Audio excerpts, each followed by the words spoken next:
Press the bell icon on the YouTube app and never miss another update.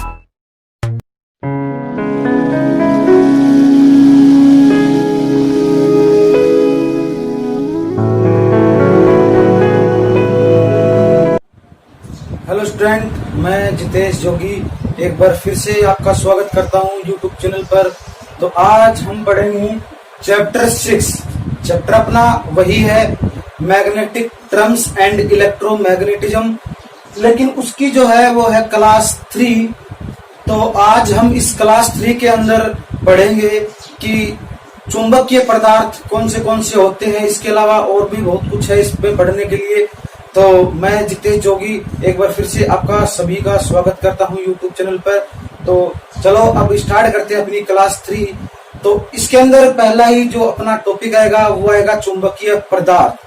तो चुंबकीय पदार्थ क्या होता है, चुंबकीय पदार्थ क्या होता है, इसके बारे में आपको बता रहा हूं कि चुंबकशीलता के आधार पर चुंबकीय पदार्थों को 3 वर्गों में विभाजित किया गया है। वो 3 वर्ग कौन से है, लोह चुंबकीय है, अनुचुंबकीय पदार्थ, ये सभी इसके अंदर ही आते हैं। तो वो कौन से होते हैं, थोड़ा हम इसका गहनता से अध्ययन करते हैं। तो आइए स्टार्ट करते हैं अपनी क्लास 3। तो देखिए मैंने लिख दिया है चुंबकीय पदार्थ, अभी बताया था मैंने कौन से होते हैं, फिर भी बता रहा हूं कि चुंबकशीलता के आधार पर इन्हें 3 भागों में विभाजित किया गया है। नंबर 1 है लोह चुंबकीय पदार्थ जिसे बोलते हैं फेरोमैग्नेटिक मटेरियल्स। नंबर 2 है अनुचुंबकीय पदार्थ जिसे बोलते हैं पैरामैग्नेटिक मटेरियल्स। नंबर 3 है प्रतिचुंबकीय पदार्थ जिसे बोलते हैं डायामैग्नेटिक मटेरियल्स। अब क्या क्या होते हैं उनके बारे में बता रहा हूं। देखो चुंबकीय पदार्थ है तो इसमें हम क्या कहेंगे, लो चुंबकीय पदार्थ में क्या आता है कि वह चुंबकीय पदार्थ जिसे किसी चुंबकीय क्षेत्र के प्रभाव में रखे जाने पर वह चुंबकीय गुण प्राप्त कर लेता है, तो होता है लो चुंबकीय। अनुचुंबकीय पदार्थ की बात करें तो प्रबल चुंबकीय क्षेत्र में रखे जाने पर यह चुंबक तो नहीं बनता, लेकिन इसकी जो चुंबकीय क्षेत्र की जो संख्या, चुंबकीय बल रेखाओं की संख्या वो बढ़ जाती है, तो वो होता है अनुचुंबकीय पदार्थ। नंबर नेक्स्ट है प्रतिचुंबकीय पदार्थ। तो वह पदार्थ जिन्हें चुंबक क्षेत्र में रखे जाने पर चुंबक तो नहीं बढ़ता, लेकिन उसकी जो चुंबकीय तीव्रता है वो बढ़ जाती है, वो होती है प्रतिचुंबकीय पदार्थ। तो अब इसके बारे में हम थोड़ा और पढ़ रहे हैं, तो थोड़ा ध्यान से देखिएगा।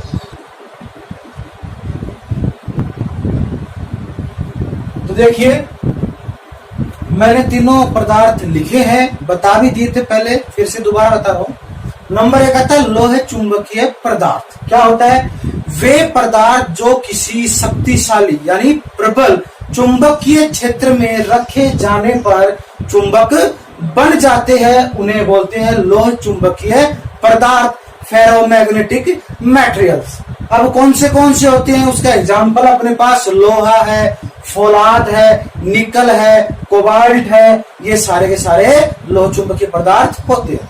नंबर 2 है अनुचुंबकीय पदार्थ। तो अनुचुंबकीय पदार्थ किसे कहते हैं, वे पदार्थ जो किसी चुंबकीय क्षेत्र में रखे जाने पर चुंबक तो नहीं बनते, लेकिन उनमें से गुजरने वाली चुंबकीय बल रेखाओं की संख्या में वृद्धि हो जाती है, बढ़ जाती है, वह कहलाती है क्या, अनुचुंबकीय पदार्थ, जिसे बोलते हैं आप फेरोमैग्नेटिक मटेरियल्स। जैसे तांबा है, एल्यूमिनियम है, प्लेटिनम है, चांदी है, वायु भी है इसके अंदर, और भी है। नेक्स्ट है अनुचुंबकीय पदार्थ, किसे कहते हैं, वे पदार्थ जो किसी शक्तिशाली चुंबकीय क्षेत्र में रखे जाने पर चुंबक तो नहीं बनते, लेकिन उनमें उपस्थित उनकी चुंबकीय क्षेत्र तीव्रता उससे भी अधिक घट जाती है, उसे बोलते हैं अनुचुंबकीय पदार्थ, जिसे बोलते हैं डायामैग्नेटिक मटेरियल्स। जैसे बिस्मिथ हो गया, एंटीमनी हो गया और पीतल भी हो गया। तो ये हो गया आपके 3 पदार्थ, फेरो, पैरा और डाया। अब बात करते हैं इनकी चुंबकशीलता। तो चुंबकशीलता की बात करते हैं तो नंबर 1 है लोह चुंबकीय पदार्थ। इसकी चुंबकशीलता जो होती है वो 1 से अधिक 1000 तक होती है, मतलब इकाई से अधिक 1000 तक होती है। नंबर 2 की बात करूं अनुचुंबकीय पदार्थ की चुंबकशीलता, तो वो 1 से अधिक होती है। नंबर 3 है अनुचुंबकीय पदार्थ, तो अनुचुंबकीय पदार्थ की एक से कम यानी इकाई से कम होती है। तो ये हो गया आपके लोह चुंबकीय पदार्थ। अब इसके बाद में पढ़ रहे हैं अपना नेक्स्ट टॉपिक।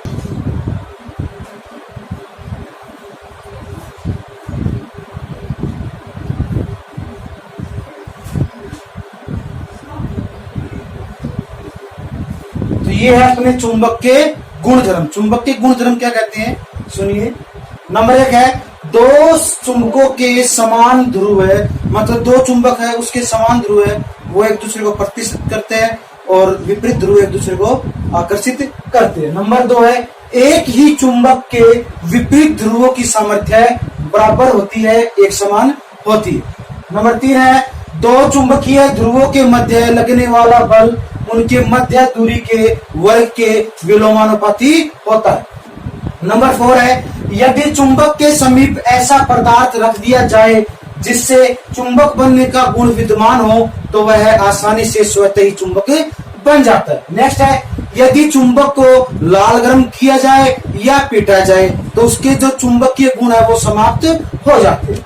नेक्स्ट है यदि चुंबक को दो भागों में विभाजित कर दिया जाए, दो टुकड़ों में विभाजित कर दिया जाए तो भी उनमें प्रत्येक टुकड़े में दो ध्रुव ही बनेंगे, दो ध्रुव ही होंगे।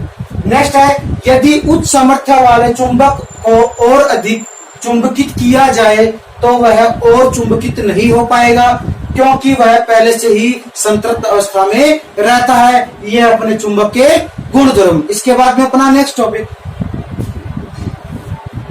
तो अपना नेक्स्ट टॉपिक है विद्युत चुंबकत्व का सिद्धांत। विद्युत चुंबकत्व का सिद्धांत क्या होता है वो सुनिएगा, ध्यान से देखिएगा कि सन 1819 में एक वैज्ञानिक थे जिनका नाम था ऑर्स्टेड। ऑर्स्टेड ने यह सिद्ध किया था कि यदि किसी चुंबकीय सुई को धारावाही चालक के निकट लाएं तो वह सुई विद्युत धारा से प्रभावित होती है, अर्थात धारावाही चालक के चारों ओर चुंबकीय क्षेत्र उत्पन्न हो जाता है और यही क्या कहलाया विद्युत चुंबकत्व का सिद्धांत। तो इसे किसने सिद्ध किया था, ऑर्स्टेड ने किया था। मतलब कोई सुई है उसमें कोई विद्युत धारा प्रवाहित की जाए तो उसके चारों ओर क्या पैदा हो जाएगा, चुंबकीय क्षेत्र, चुंबकीय क्षेत्र उत्पन्न हो जाएगा। तो इसे क्या कहते हैं अपना विद्युत चुंबकत्व का सिद्धांत। अब इसके बाद में हम अपना नेक्स्ट टॉपिक पढ़ रहे हैं तो ध्यान से देखिएगा। अब अपना नियम है विद्युत चुंबकत्व संबंधी कुछ नियम है। तो विद्युत धारावाही चालक या सोलेनॉइड हेतु कुछ नियम बनाए गए हैं। वो क्या क्या होते हैं, कौन से होते हैं तो मैं आपको वो बता रहा हूँ। जैसे मैं बात करूं सीधे धारावाही चालक का नियम, कॉर्क स्क्रू का नियम, मैक्सवेल का नियम, दाएं हाथ का नियम, बाएं हाथ का नियम, ये सारे के सारे नियम इसके अंदर आते हैं। तो चलो हम स्टार्ट करते हैं विद्युत चुंबकत्व संबंधी नियम। तो इसमें 1 नंबर से स्टार्ट करते हैं तो ध्यान से देखिए।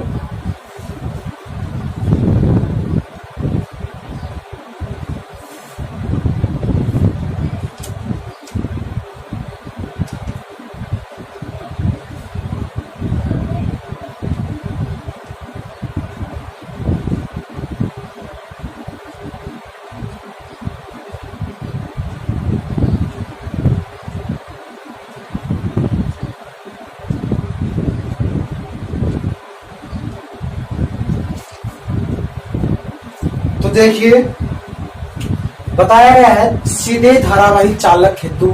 तो क्या होता है, किसी विद्युत धारावाही सीधे चालक का चुंबकीय क्षेत्र सेकेंद्रीय चुंबकीय बल रेखाओं से बना होता है। किससे बना होता है, सेकेंद्रीय चुंबकीय बल रेखाओं से बना होता है।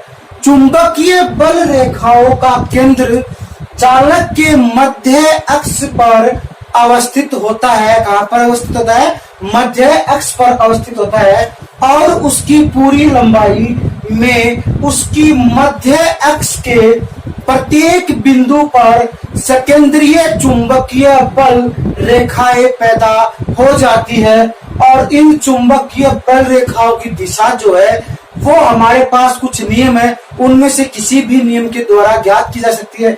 जैसे बात करते हैं दाएं हाथ का नियम, और बात करते हैं मैक्सवेल का कॉर्कस्क्रू नियम, और इसके अलावा भी तो हम जो ये नियम है उसके द्वारा सीधे धारावाही चालक का नियम ज्ञात कर सकते हैं। तो चलो हम अपना पहला जो नियम है वो स्टार्ट करते हैं, तो थोड़ा ध्यान से देखिए।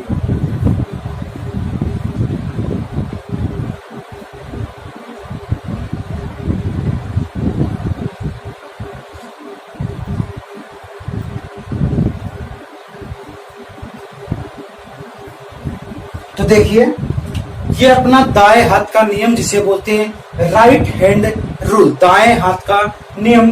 तो क्या होता है, इस नियम के द्वारा हम विद्युत धारा की दिशा ज्ञात कर सकते हैं, या फिर कहूं चुंबकीय क्षेत्र भी ज्ञात कर सकते हैं। तो क्या होता है, ध्यान से सुनिए।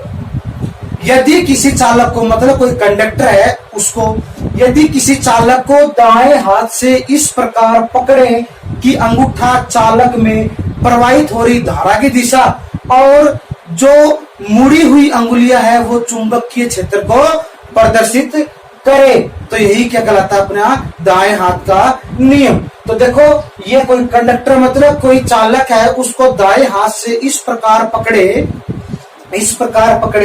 कि उसमें जो अपना अंगूठा है वो प्रवाहित हो रही चुंबकीय दिशा को प्रदर्शित करे, और जो मुड़ी हुई अंगुलियां हैं वो किसे इंगित करे, चुंबकीय क्षेत्र को कहलाता है दाएं हाथ का नियम। इस नियम के द्वारा हम विद्युत धारा की दिशा और चुंबकीय क्षेत्र की दिशा ज्ञात कर सकते हैं। तो आप देख सकते हो, और मैंने एग्जांपल आपको बता भी दिया। इसके बाद में अपना नेक्स्ट टॉपिक,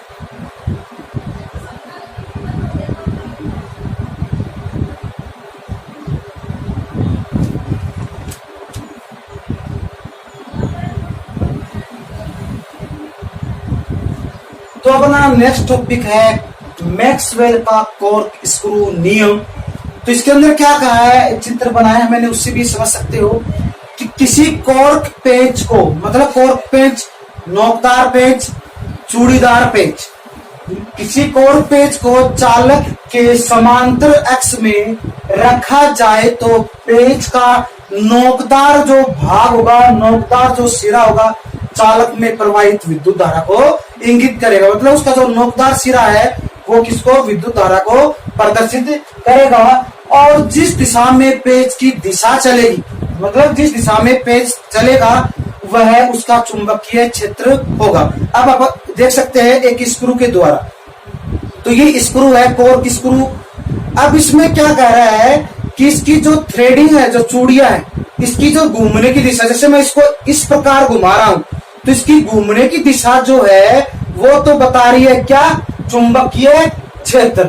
अब वो किस ओर जा रहा है तो वो उसकी होगी विद्युत धारा। देखो पेंच का जो नोकदार सिरा वो जा रहा है तो वो तो होगा उसकी विद्युत धारा, और उसकी जो थ्रेडिंग, उसकी जो चूड़ियां कटी हुई है, जो घूमने की दिशा है वो कहलाएगी अपनी चुंबकीय क्षेत्र। तो ये होगा अपना मैक्सवेल का कॉर्कस्क्रू का नियम। अब पढ़ेंगे हम अपना नेक्स्ट टॉपिक।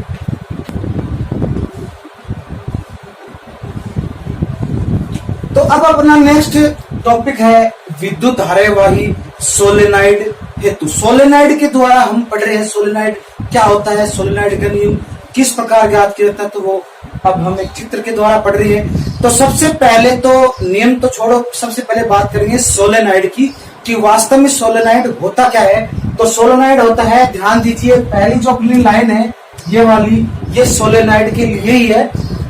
तो कहा गया है यदि अचालक तार को गोल आकार, मतलब कोई अचालक तार है, अगर उसको हम गोलाकार में अधिक लपेट दे दिए जाए तो वह प्रक्रिया क्या कहलाती है, सोलेनाइड कहलाती है। मतलब कहने का मतलब दोबारा सुनिए, यदि अचालक तार को गोल आकार में अधिक लपेट, अधिक टर्न दे दिए जाए तो यह विधि, यह क्रिया, यह प्रक्रिया सोलेनाइड कहलाती है। तो सोलेनाइड तो होगा कोई अचालक तार है उसको गोलाकार में बदल दिया, मतलब उसकी वाइंडिंग कर दी हमने, टर्न लगा दिए बहुत सारे, तो हो गया सोलेनाइड। अब उसके बाद में बात करते हैं नेक्स्ट, विद्युत धारावाही सोलेनाइड या कॉइल का चुंबकीय क्षेत्र लगभग छड़ चुंबक के चुंबकीय क्षेत्र के समान ही होता है। मतलब इसका जो चुंबकीय क्षेत्र है, सोलेनॉइड का चुंबकीय क्षेत्र है, वो क्षण चुंबकीय क्षेत्र के समान ही होता है। सोलेनॉइड का एक सिरा जो होता है वो उत्तरी ध्रुव की भांति तथा जो दूसरा सिरा होता है वो दक्षिणी ध्रुव की भांति ही कार्य करता है। तो जैसे मैंने एक चालक तार लिया है, उसको मैंने वाइंडिंग कर दी, ये वाइंडिंग है, ये वाइंडिंग कर दी, तो इसमें देखा मैंने चुंबकीय क्षेत्र है वो एक साइड में जो उसका एक सिरा तो जो था वो तो साउथ पोल दक्षिणी ध्रुव की भांति काम करता है, और जो नेक्स्ट जो सिरा था वो उत्तरी ध्रुव की तरह काम करता है। अब बात करते हैं जो सोलेनॉइड की ध्रुवता है वो हम अन्य प्रकार के नियमों के द्वारा ज्ञात कर सकते हैं। जैसे बात करेंगे हेलिक्स के नियम के द्वारा ज्ञात कर सकते हैं, सिरे के नियम के द्वारा भी ज्ञात कर सकते हैं। सिरे का नियम मतलब एंड रूल के द्वारा भी ज्ञात कर सकते हैं। तो ये नियम क्या होते हैं वो अब पढ़ रहे हैं, तो ध्यान से देखिए।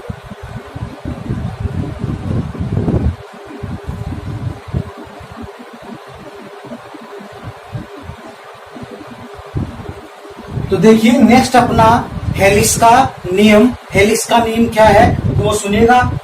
यदि सोलेनॉइड को दाएं हाथ की मुट्ठी में इस प्रकार पकड़े कि अंगुलियों की दिशा सोलेनॉइड में प्रवाहित धारा की दिशा दर्शाएगी, तो जो अंगूठा है वो सोलेनॉइड के उत्तरी ध्रुव को प्रदर्शित करेगा। मतलब कोई सोलेनॉइड, मानो ये सोलेनॉइड है, उसको दाएं हाथ से इस प्रकार पकड़े, देखो दाएं हाथ से इस प्रकार पकड़े कि उसकी जो अंगुलियां, ये जो अंगुलियां है वो सोलेनॉइड की जो प्रवाहित धारा है, मतलब उसमें जो प्रवाहित धारा है वो बताएगा, और जो अंगूठा बच गया वो कौन सा ध्रुव हो गया, उत्तरी ध्रुव। मतलब सोलेनॉइड तो इसका ये सिरा हो गया उत्तरी ध्रुव है, और इसके अंदर जो प्रवाहित धारा है उसकी दिशा हो गई ये।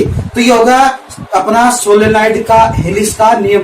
अब मानो मैंने इसको इस प्रकार पकड़ लिया, को सोलेनॉइड है, तो इसमें ये तो जो है ये उंगलियां जो मुड़ी हुई है ये तो बताएगी अपना हेलिक्स का नियम में विद्युत धारा की दिशा, ठीक है। और ये हो गया अपना उत्तरी ध्रुव, ये हो गया अपना उत्तरी ध्रुव। तो ये हो गया अपना हेलिक्स का नियम। ये मैंने यहाँ पे डायग्राम बनाया है, ये हाथ है, ये अपना सोलेनॉइड है, इसमें जो अंगुलियां ये धारा की दिशा बता रही है, और जो अंगूठा है वो किसकी दिशा बता रहा है, उत्तरी ध्रुव का, नॉर्थ पोल का, ठीक है। अब इसके बाद में सिरे का नियम क्या होता है, ध्यान से देखिए।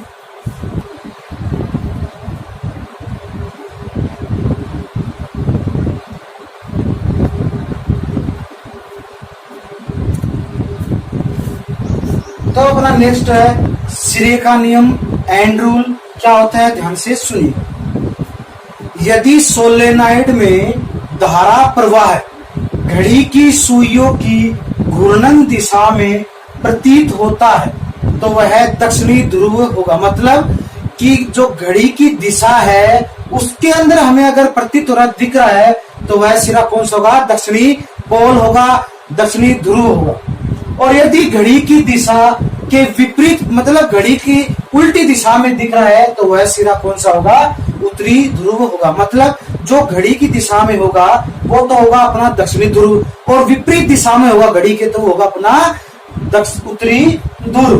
तो अभी क्या है, कैसे वो डायग्राम से समझ सकते हो, ये है, इसमें जो दिशा है वो इस प्रकार है, मतलब घड़ी की दिशा में है तो ये हो गया दक्षिणी ध्रुव, साउथ पोल, और ये है विपरीत दिशा में, ये उल्टा है, ऐसे है, तो ये हो गया अपना उत्तरी ध्रुव। तो ये हो गया अपना सिरे का नियम। तो अपनी आज क्लास यहीं पे समाप्त होती है। अब इसके बाद में हम लेके आएंगे क्लास नेक्स्ट, जिसके अंदर हम पढ़ेंगे कुछ और नियम, ठीक है। जैसे मैं बात करता हूँ लेंज का नियम हो गया, फ्राडे के नियम होंगे, ये सारे के सारे नियम पढ़ेंगे। तो आज की अपनी चैप्टर 6 की जो ये क्लास थी वो आज यहीं पे समाप्त होती है। तो अब मिलेंगे हम अपनी नेक्स्ट क्लास में। तो मैं जितेश जोगी अपनी क्लास यहीं पे समाप्त करता हूं, और आप सभी दोस्तों को, स्टूडेंट को, सभी को मैं धन्यवाद देता हूं कि आप क्लास देख रहे हो। इसी प्रकार आप क्लास देखते रहो और पढ़ते रहो और कुछ सीखते रहो, और कुछ प्रॉब्लम आ रही है तो मुझे कमेंट करके पूछते रहो। तो आज अपनी क्लास यहीं पे समाप्त करके हम मिलेंगे अपनी नेक्स्ट क्लास में, जिसमें हम पढ़ेंगे कुछ अलग, कुछ इम्पोर्टेंट नियम ठीक है, तो आज अपनी क्लास यही समाप्त करते हैं। मैं जितेश जोगी अपनी क्लास यही समाप्त करके आप सभी लोगों का धन्यवाद देता हूँ यूट्यूब चैनल देखने के लिए। और अब हम मिलेंगे अपनी नेक्स्ट क्लास में, तो आप सभी लोगों का धन्यवाद। Press the bell icon on the YouTube app and never miss another update.